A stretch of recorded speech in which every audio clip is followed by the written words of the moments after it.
बड़ी खबर से आपको आगाह कर रहा हूँ। अभी-अभी कुछ मिनट पहले या 1 घंटा पहले की फुटेज आपको दिखा रहा हूँ। ईरान ने दोबारा इसराइल पर हमला किया है।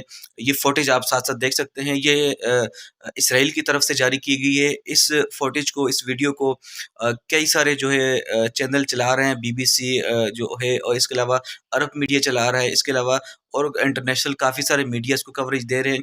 ये जो फुटेज अपने चैनल पर चला रहे हैं, ये इस वक़्त ईरान ने इसराइल पर हमला किया, दोबारा से अपने मिसाइल दागे हैं। जिस तरीके से ईरान ने कहा था कि हम लोग रोज़ाना 150 या 200 मिसाइल मारेंगे, तो उसी तरीके से जो उन्होंने ऑपरेशन का आगाज़ किया हुआ है, इस ऑपरेशन सादिक सोम, उसके तहत ईरान रोज़ाना जो कार्रवाई करना चाह रहा था, अब वो कार्रवाई कर रहा है। अच्छा, इसके साथ-साथ आपको बता दूँ, आप ये फुटेज भी साथ-साथ देख लें, वीडियो भी देख लें। इसमें बज़ाहिर ये नज़र आ रहा है जो इसराइल का आयरन डोम जो सिस्टम है, वो फ़ाल है इस वक़्त। और जहाँ तक वीडियो का ताल्लुक है, इसमें नज़र आ रहा है कि मिसाइल फ़िलहाल अब तक कोई ज़मीन पर गिरा नहीं है।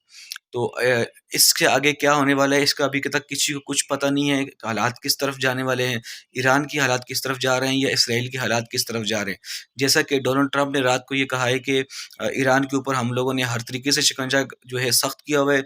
हम किसी भी टाइम टाइम पर ईरान के जो है सुप्रीम लीडर आयतुल्ला खमनई को कत्ल कर सकते हैं, लेकिन फ़िलहाल हमारा कत्ल करने का कोई इरादा नहीं है।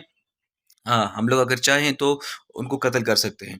अच्छा, साथ-साथ ईरान ने ये धमकी भी दी है कि हम लोग इसराइल का साथ देने का सोच रहे हैं। हालाँकि देखा जाए तो वो हर तरीके से इसराइल का साथ दे रहे हैं, लेकिन फिर भी डोनाल्ड ट्रंप की जो मुनाफ़िकत है वो दुनिया वालों को पता है। अब देखें, एक तरफ तो इसराइल और ईरान की वार हो रही है। ईरान ने जैसे कि कहा था कि जो ऑपरेशन सादिक सोम इन्होंने शुरू किया हुआ है, उसके ज़रिए ये रोज़ाना इसराइल पर हमले करेंगे और वो कर रहे हैं।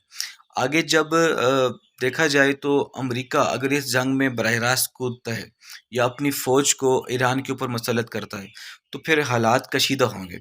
कुछ टाइम पहले जो आपने देखा था, नेतन्याहू ने इंटरव्यू में कहा था कि पहले हम ईरान पर अटैक करेंगे, उसके बाद फिर पाकिस्तान की बारी है।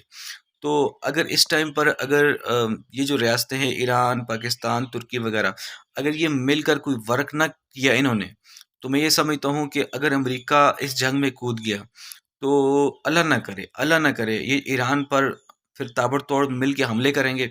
और मैं, जहाँ तक मेरी जो ज़ाती राय है, मैं जज़्बात से हट के बात कर रहा हूँ, अगर ऐसा हुआ तो फिर हालात बहुत कशीदा होंगे। ईरान के गिर्द घेरा तंग कर दिया जाएगा, जो मैं ये समझता हूँ। और जो उन्होंने सख्त प्लान बना रखा है ईरान को किसी भी तरीके से ख़त्म करने का, मैं ये समझता हूँ उसमें फिर ये कामयाब भी हो सकते हैं। इससे पहले कि देर हो जाए, इस्लामी जितनी रियासतें हैं मिल के आपस में काम करें ताकि इसका कोई सही रिज़ल्ट निकले।